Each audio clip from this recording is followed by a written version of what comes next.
Hello and welcome. Now I'd like to talk about the Seiko Tuna, the SBBN045. Now I have had this watch earlier, but I had to return it because it had some quality control problems. And I was very disappointed because, this watch is an expensive watch. It costs over 1,000 euros. But I really wanted to have a Tuna because I just like how it looks. I like that it's quartz. I like the day and date complication. I like the Loom, which is the best. So I really wanted to have one. So I got this one from Gnomon Watches. And this one is like almost perfect. I say almost because nothing is perfect, but I see no quality control problems on this watch. And these new Tunas have now a sapphire crystal, which is something I also really wanted. And it's a flat sapphire crystal. On the outside it's flat, on the inside it's domed, and for that reason it has some very nice interesting reflections. Not too much, not too many, but just enough to make it interesting.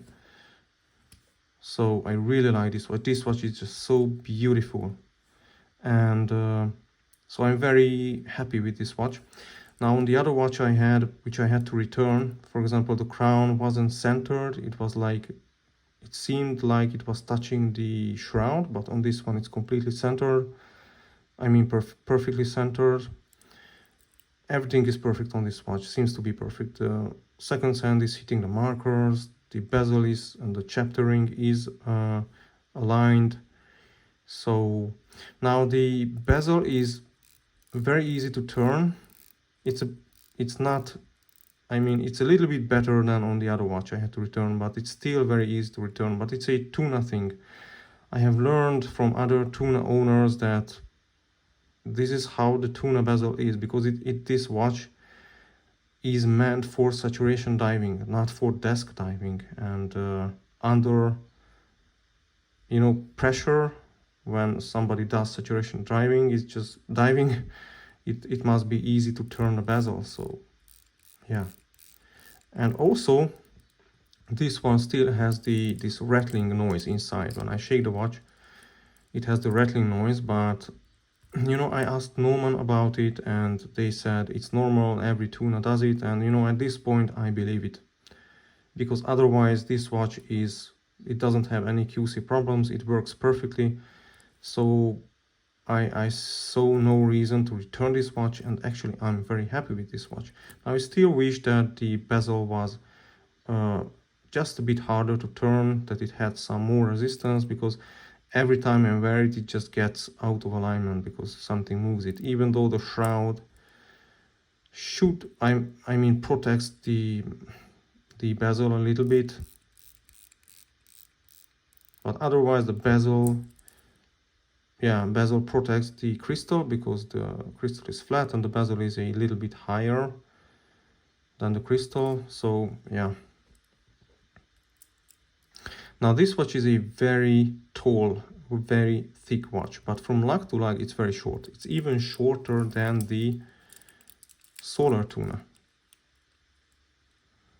but it's much thicker. I mean, when I wear this one, the SBBN, it wears big, it wears heavy, because it's just so tall, but it's not too tall, so it's no problem for me. I really like it. And I like everything about this watch, everything that makes it a Tuna. It's just so fantastic, cool looking. And of course the Loom is the best, is the brightest, is the longest lasting Loom. So brightness and longevity is the best on the Tuna. Now this is on the Solar Tuna. Also the Loom is very nice, but the Tuna has the best Loom, the SBBN. It's just got the best Loom, and I like strong Loom. I like my strong Loom. I like my Loom to be strong, strong and long lasting. So okay. What else did I want to say? Now this watch comes on a rubber strap, but I don't like the strap, although it's very nice because it has these metal tubes inside. So this strap is much more rugged than other Seiko rubber straps which have no metal tube inside, but This strap for me on my wrist on this watch is just too long, and it has these stupid waves here which prevent this keeper from sliding more up. So yeah, this is a nice strap, but it doesn't work for me. Now I ordered the stock Tuna bracelet also, which comes with the stainless steel bezel version of this watch, and it is a very beautiful bracelet. Very, very beautiful. It has this cool kind of micro adjustment, and it kind of works on my wrist, but not really well, because it's either too tight or too loose, just a little bit, and I would have to use this kind of micro adjustment to make it right, but then it would look something like this, and I just don't like this gap between the clasp and the rest of the bracelet. I just don't like it. So I rarely use this bracelet. And also, this is a very thin bracelet. Very thin, but this is a Strapcode Hexad here, and it is a very thick bracelet. And I like the Strapcode much better, because I think the proportions are just better. This is a thick watch, and it looks better on a thick bracelet. At least for me, you know. I like it better on a thick bracelet like this, because on this thin bracelet it looks just like out of proportions for me. So yeah, Strapcode Hexad works the best on this watch on my wrist. Okay, let me clean it. Now you see how much more thicker is it than the Solar Tuna. Let's just compare again. But quality on this one, on the SBBN, is just fantastic. It's just so beautiful. When you look at it, you know immediately that this is a quality watch. It's an expensive watch. It costs over 1,000 euros, and it shows. Yeah, but actually the most beautiful certified diver I have ever had and I have ever seen is this one. The King Samurai, with this ceramic bezel insert and the shiny rims of the bezel and everything else. This is just the most beautiful certified diver. I would say it's a certified dress diver, because it's just so beautiful, but not a very good tool watch. I did a video about this watch, so you can watch it if you're interested in why it is not a good tool watch, but this is the most beautiful certified dress diver. Okay, but this one is also just so beautiful. It's as a tool watch, it is a great tool watch, fantastic tool watch, of course. So it looks like a tool watch, but it also looks very, very beautiful and high quality, if you know what I mean. Okay, let's put it on the wrist, shall we?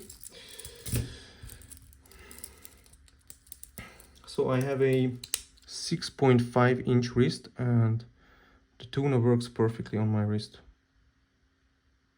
It's not too big, it's nice, it's comfortable. On this bracelet it's comfortable. Now it wears bigger than the Solar Tuna because it's just heavier, it's thicker. So as when I wear this one and I put on the Solar Tuna after that, I immediately feel how much smaller and lighter it is. But I have no problem wearing the SBBN Tuna. I like it. It's just so beautiful, and because it's very short from lug to lug, it works even on my wrist, which is again 6.5 inch. So beautiful, beautiful. And the Loom, again, come on, buddy.